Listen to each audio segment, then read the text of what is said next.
भगवान के बारे में हम लोग एक ही बात कर सकते हैं। अगर भगवान को एक शब्द में व्याख्या करनी हो, एक शब्द में परिभाषित करनी हो, वह शब्द है अनंत, बस, और कोई शब्द नहीं है। इनफाइनाइट, अंग्रेजी में बोलते हम लोग इनफाइनाइट, अनंत।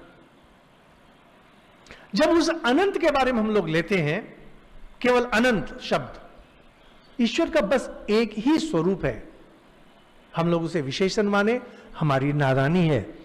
अनंत, जो भी अनंत है वही भगवान है, जो भगवान है वे अनंत है। अब इस अनंत से बहुत सारी चीजें निकलनी शुरू हो जाती हैं।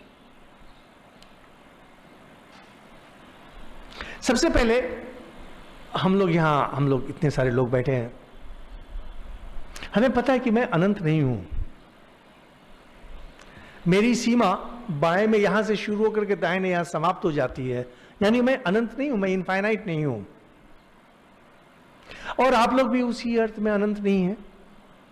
और जब इसे खींचना शुरू करेंगे आप, धीरे धीरे धीरे खींचना शुरू करेंगे, तो देखेंगे कि हम और आप, हम लोग सभी देश काल पात्र में बंधे हुए हैं। देश, इस कुर्सी में मैं बैठा हूं, उस कुर्सी में आप बैठे हैं। काल, मैं कल नहीं था, आज हूं, कल नहीं रहूंगा। एक समय मेरा जन्म हुआ है, एक समय मेरी मृत्यु होगी, मेरी कहानी समाप्त। और पात्र, मैं समर्पणानंद यहां हूं और मैं इस माइक्रोफोन में नहीं हूं। लेकिन जो अनंत है वो तो सर्वव्यापी होगा, ये तो कॉमन सेंस है। अनंत, कोई भी ऐसी जगह नहीं जहां वो नहीं रहेगा, यानी वह सब जगह है। यानी अनंत से तुरंत दूसरा शब्द निकल आता है, सर्वव्यापी। बहुत कॉमन सेंस है इसमें बहुत अधिक दिमाग लगाने की आवश्यकता नहीं है। अनंत का अर्थ हुआ वो सब जगह होंगे। मैं इस कुर्सी में आबद्ध हूं, मेरी सीमा यहीं तक है, लेकिन भगवान की कोई सीमा नहीं हो सकती है, तुरंत वह सर्वव्यापी हो जाते हैं। और चूंकि सर्वव्यापी है, कोई और दूसरा सर्वव्यापी नहीं हो सकता है। सर्वव्यापी है, यानी वह एक अकेले हैं, इसलिए उनका नाम है एक शब्द जब भी लिया जाता है, यानी ये भगवान का नाम हुआ। भगवान का नाम माने भगवान का गुण नहीं होता है, भगवान का स्वरूप होता है। भगवान यही है। हम लोग प्राय, जैसे कि क्या होता है कि कोई व्यक्ति अगर बहादुर हो, हम उसे बोलते हैं वीर है, बहादुर है, सिंह है, नर केसरी है, ये सब लेकिन उसके गुण हैं।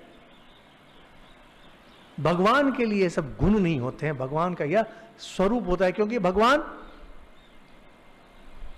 के बारे में हम लोग बस एक शब्द कह सकते हैं, वे अनंत हैं। हम लोग अनंत नहीं हैं, हम लोग अंतवान हैं।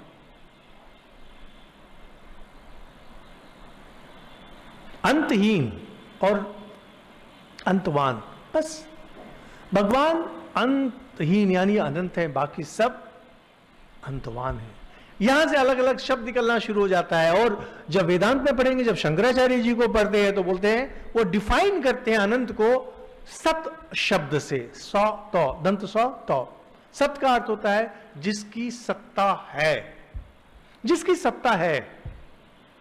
अब जो अनंत है उसको तो कोई समाप्त कर ही नहीं सकेगा, क्योंकि वो अनंत है ना। अनंत को अगर समाप्त करना हो तो उस पर किसी और को आके काम करना पड़ेगा। जैसे हम लोगों पर मृत्यु आके काम करती है, वायरस बैक्टीरिया आकर के हम पर काम करती है, हमारी उम्र के कारण हमारे अंग ढीले होने शुरू हो जाते हैं, अंदर से बाहर से आक्रमण हो रहा होता है। भगवान पर कोई आक्रमण नहीं कर सकता है, क्योंकि वो अनंत है। जो कुछ भी है वही है, परिभाषा से ही। यानी न कभी उनका जन्म था, न कभी मृत्यु हो सकती है, और वो विकारहीन।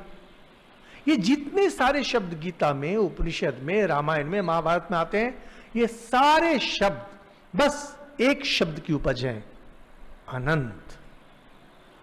इसलिए अद्वितीय है, उनके जैसा कोई हो ही नहीं सकता है। और ये जो बोल रहे हैं, तो आचार्य शंकर बोलते हैं कि सत्ता वही है। यानी हमारे सामने जो यह कलम है, इस कलम के पीछे जो सत्ता है, जिस कारण यह कलम हमारे सामने उपस्थित है, वह सत्ता भगवान है। और वही सत्ता हर जगह, हर समय, हर अवस्था में विद्यमान है। और वही सत्ता चैतन्यमय है। वेदांत में आता है, बीच बीच में हमारे यहां भी वे सब विचार आएंगे, हम लोग उसके बारे में आलोचना करेंगे। और जो सत्य है वही चैतन्य है और वही आनंद होता है। इसलिए भगवान का एक नाम सच्चिदानंद है, सत्य चित आनंद। इसी को दूसरी भाषा में बोलते हैं सत्यम शिवम सुंदरम। ये लेकिन हम लोग जब बोलते हैं ना भगवान सत्यम शिवम सुंदरम सच्चिदानंद और ये सब बोल रहे हैं, असल में एक ही शब्द बोला जा रहा है कि भगवान अनंत हैं।